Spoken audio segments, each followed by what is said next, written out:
Six সেমিস্টারে ছাত্রছাত্রীদের internal নম্বর কম দেওয়ায় ফেল করার অভিযোগ তুলে বিক্ষোভ প্রদর্শন কলেজ চত্বরে। ছাত্রছাত্রীদের অভিযোগ, কলেজের গাফিলতিতেই অনেকেই পাশ করতে পারেনি। তাই আজ ছাত্রছাত্রীরা এই বিক্ষোভ মিছিল করেন। যদিও বিষয়টি অস্বীকার করেন কলেজ কর্তৃপক্ষ। তারা জানান, কাউকে নম্বর কম দেওয়া হয়নি, নিয়মমাফিক নম্বর দেওয়া হয়েছে।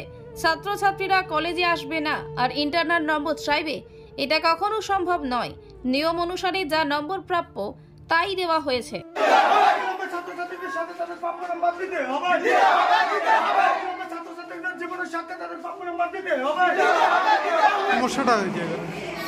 আমাদের বের করে দেওয়া হয়েছে কলেজের গাফিলতির কারণে, কারণ আমাদের গরিব ছাত্রছাত্রীদের প্রতিনিয়ত কলেজে আসা সম্ভব না। আমাদের ইন্টারনাল মার্কস কম দিয়ে প্রায় 2500 ছাত্রকে ফেল করে দেওয়া হয়েছে। ছাত্রছাত্রীকে কি চাইছেন এখন? আমরা এর সুবারা চাইতেছি, নাহলে আমাদের আন্দোলন আরো গুরুতর হবে। এটা সমস্ত কলেজ কর্তৃপক্ষ দায়ী। তো এই বিষয়ে কি ম্যামের সাথে কথা বলেছেন? ম্যামের সাথে কথা বলেছি, ম্যাম কোনোভাবেই করতেছে না আমাদের কি নাম আপনার? আমার নাম মনিরুল রহমান। কোন সেমিস্টার? আমি 6 সেমিস্টার পড়ি। Program course. আজকে আমরা সিঁদুরকুচি কলেজে আসছি একটা আন্দোলনে। তো এটা আন্দোলন আজকের দিন থেকে নয়, মোটামুটি লাগবে 2 দিন 3 দিন থেকে। আজকে মানে 3 দিন আন্দোলন হলো। কিন্তু আমাদের যে কলেজে কর্তৃপক্ষ আসছে, প্রিন্সিপাল ম্যাম, তা এই এত বিক্ষোভ দেখানোর পরেও বা এত আন্দোলন করার পরেও কোনো কিছু ইসে নিচ্ছে না। মানে কি সমস্যাটা হয়েছে? সমস্যা হলো এটাই, আমরা যথেষ্ট পরিমাণে মানে ইন্টারনাল মার্কস আমাদের ডিপার্টমেন্টে থেকে দেওয়া হয়ে গেছে, প্রজেক্ট যথেষ্ট ভালো দিয়েছি। এমনকি যে পরীক্ষা হয়েছে ইউনিট টেস্ট পরীক্ষাও আমরা দিয়েছি। তো সেখানে আমাদের ডিপার্টমেন্ট থেকে ভালোই নাম্বার দেওয়া হয়েছে। ম্যাক্সিমাম 10-এর মধ্যে 9 ফেলে দিয়ে মানে নিম্নতম 8 অব্দি আছে। কিন্তু এখানে যা পরিস্থিতি, গত 2 দিন আগে আমাদের রেজাল্ট প্রকাশিত হয়েছে। তো এই রেজাল্টে আমরা দেখতে পাচ্ছি ম্যাক্সিমাম নিচের 2-3, বেশিরভাগই 2-3। তো এইরকম অবস্থায় আমাদের 2500 স্টুডেন্টের মধ্যে 2000-এ ফেল হয়ে গেছে। 2000 তার উপলক্ষে আজকে আমরা এখানে আসছি আন্দোলন করতে। দেখা যাক কি করে এনারা। আপনারা কি কলেজ কন্টিনিউ আসছিলেন? অবশ্যই।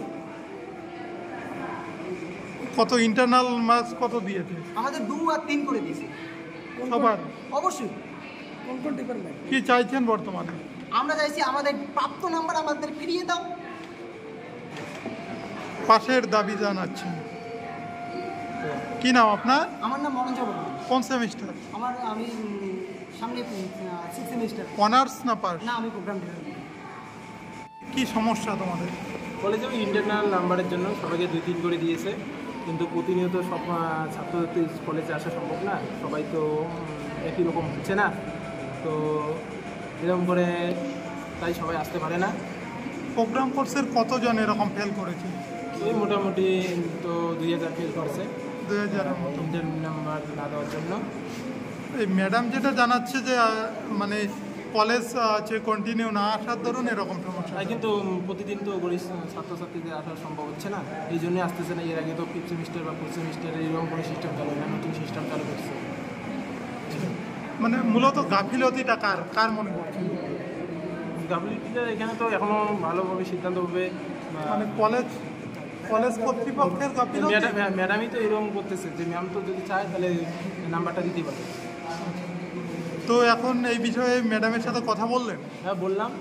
এখন আমাদের এটাই দাবি যে ইন্টারভিউ নাম্বারটা যে সবাইকে পূর্ণভাবে দেবে। ম্যাডাম কি জানালো? ম্যাডাম এখনও পর্যন্ত ওরকম কিছু ডিসিশন নিচ্ছে না, মানে কোনো আশ্বাস দেয়নি? হ্যাঁ, এখন সবাইকে ওয়েট করতে বললো, দেখা যাক কি নাম আপনার? পীযূষ। কোন ক্লাসে পড়ো? 6 সেমিস্টার। অনার্স না পাস? গত কয়েকদিন আগে 6 সেমিস্টার ছাত্রছাত্রীদের রেজাল্ট প্রকাশ হয়েছে। সেই রেজাল্ট প্রকাশ হওয়ার পরবর্তীতে আমরা লক্ষ্য করি শীতলকুচি মহাবিদ্যালয়ে 90% ছাত্রছাত্রী তারা ফেল করেছে। কারণটা একটাই, সেখানে ইন্টারনাল নাম্বার তাদেরকে 1-2 দেওয়া হয়েছে। ইন্টারনাল নাম্বার দেওয়ার অধিকার শুধুমাত্র প্রতিটা ডিপার্টমেন্টের শিক্ষক মণ্ডলী, সেখানে এখানে অবৈধভাবে শিক্ষক মণ্ডলীকে না বলে এরা পার্সোনাল 1-5 জনের কমিটি করে, ইন্টারনাল কমিটি করে ছাত্রছাত্রীদের 1 বছর জীবন নষ্ট করার একটা চক্রান্ত। তার পাশাপাশি ছাত্রছাত্রীদেরকে নিয়ে জীবন নিয়ে সিনেমিনি তাদেরকে অন্ধ করে দিকে ঠেলা হচ্ছে, এটাই বলছি। আমাদের ছাত্রছাত্রীদের দাবি অবিলম্বে সমস্ত ছাত্রছাত্রীদেরকে গত 25 বছরের মতো এবারও সমস্ত ছাত্রছাত্রীকে ইন্টারনাল নাম্বার 9, 10 বা 8 এটা দেওয়া হোক এবং সমস্ত ছাত্রছাত্রীদেরকে উপকৃত করা হোক, তাদের জীবনের উজ্জ্বল ভবিষ্যৎ হোক, এটাই আমরা চাই। আনুমানিক কতজন ছাত্রছাত্রী? আনুমানিক 2500 ছাত্রছাত্রী এক্সাম দিয়েছে, 2000-এরও বেশি ফেল হয়েছে। এটা কার গাফিলতি বলে মনে হয়? গাফিলাতি ওই কমিটির গাফিলাতি, অধ্যাপকের গাফিলাতি। কেন এই কমিটি হলো? ভারতবর্ষের কোনো কলেজে এই কমিটি নাই, ইন্টারনাল কোনো কমিটি থাকবে। এখানে প্রতিটা ডিপার্টমেন্টের ছাত্র যারা শিক্ষক মন্ডলী রয়েছে তারা নাম্বার দিবে। তারা ইতিমধ্যে নাম্বার দিয়েছে সমস্ত 9, 10, 8 করে। এখানে এরা চাপচিটি করে এই গন্ডগোল করছে। এখানে ছাত্রছাত্রীরা আসে না বলেই এই নম্বরটা কম দেওয়া হয়েছে। ভারতবর্ষে যে সমস্ত গরিব ফ্যামিলি পড়াশোনা করে তাদের প্রতিনিয়ত কলেজে আসা সম্ভব না, সেই জন্য কলেজের ভারতবর্ষের প্রতিটা কলেজে এইরকম কোনো কমিটি নেই। কারণ একটা গরিব ফ্যামিলি যখন সিতাই থেকে আসবে 30-40 কিলোমিটার, এখানে 200-300 টাকা তাদের যাতায়াত খরচ, কোনোদিনও তাদের প্রতিনিয়ত কলেজে আসা সম্ভব না।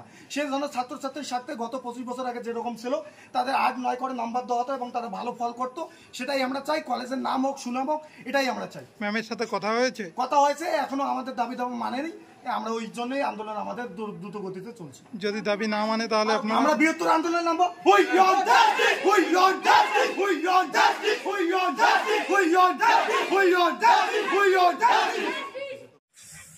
কলেজ সেটা ভালোর জন্যই করেছে, সেই ক্ষেত্রে আপনারা কলেজ আসবেন না, কলেজের ইন্টারনাল পরীক্ষা দিবেন না, তাহলে কি করে আপনারা নাম্বার পাবেন? কি করে আপনাদের নাম্বার পাওয়ার যোগ্য? কিন্তু কলেজ যেটা সিস্টেম বা পদ্ধতি তারা চালু করেছে, সেক্ষেত্রে আমি খুবই গর্ববোধ করি এবং প্রশংসনীয়, আমি ফুল সমর্থন করি। কিন্তু কলেজের একটা বিষয় গাফিলতি রয়েছে, যে সিস্টেমটা তারা চালু করেছে সেটা তাদের আগে জানানো উচিত ছিল। কলেজের ছাত্রছাত্রীদের বোঝানো উচিত ছিল যে কলেজে যদি প্রতিনিয়ত না আসা হয়, কলেজে যদি কন্টিনিউ না আসা হয়, তাহলে তারা নাম্বার সীমিত পাবে বা নাম্বার কম পাবে। হঠাৎ করে কোনো একটা সিস্টেম বা প্রসেস তারা তৈরি করবে এবং ছাত্রছাত্রীদের জানাবে না, আমি এটা কখনো সমর্থন করি না। কলেজের কোনো সিস্টেম চালু করার আগে তাদের ডিপার্টমেন্টের টিচারদের বা ছাত্রছাত্রীদের অবশ্যই জানানো উচিত, কিন্তু তারা জানাবে না, ছাত্রছাত্রীদের জীবন নিয়ে খেলা করবে, এটাকে আমি সমর্থন করি না। হ্যাঁ, আমি আবারও বলবো, আমি কলেজের যে সিস্টেমটা তারা তৈরি করেছে বা তার পদ্ধতি চালু করেছে, আমি খুবই এটাকে সাপোর্ট করি, ফুল সমর্থন করি এবং আমি এই বিষয়টি নিয়ে প্রশংসনীয়। কারণ দিনে দিনে ভারতবর্ষের যে ছাত্রছাত্রীদের অবস্থা যে দিনে দিনে হ্রাস পাচ্ছে এবং ছাত্রছাত্রীদের ইন ফিউচার তারা যে কলেজে ক্লাস যদি প্রতিনিয়ত করে, তাদের ইন ফিউচারে উজ্জ্বল হবে, অনেক কিছু তারা শিখতে পাবে। বাট কলেজে তারা যদি মুক্ত বিদ্যালয়ের মতো করে, তারা যদি রেগুলার না আসে, তাহলে এটা কি করে সম্ভব? আমি ধন্যবাদ জানাবো ডক্টর সঙ্গীতা রায়চৌধুরী ম্যাম মহাশয়কে যে এত সুন্দর একটি পদ্ধতি চালু করার জন্য। বাট একটা বিষয় আপনার কাছে অনুরোধ, যে যেটা আপনি চালু করেছেন সেটা অনেক ছাত্রছাত্রী সেটা জানে না এবং অনেকেই তা ষষ্ঠ সেমিস্টারে এটা ফেল করেছে। বিষয়টা অনেকেই আমরা শুনতে পাচ্ছি এবং আমাদের সিনিয়র নেতৃত্বরা শুনতে পেরেছে এবং আমাকে বলেছে, অনেকেই টিচাররা বলেছেন। এবং আমি বলবো যে এই বিষয়টা তারা মাথায় নেব এবং ষষ্ঠ সেমিস্টারের যে অনেক ছাত্রছাত্রী ফেল করেছে বা তারা সঠিক নাম্বার পায়নি, তাদের নাম্বার সঠিক দেওয়া হোক এবং এই সিস্টেমটার জন্য সকল ছাত্রছাত্রীদের বোঝানো হোক এবং জানানো হোক যে প্রতিনিয়ত তাদের কলেজ আসতে হবে, তাদের কন্টিনিউ কলেজ আসতে হবে, ভালো করে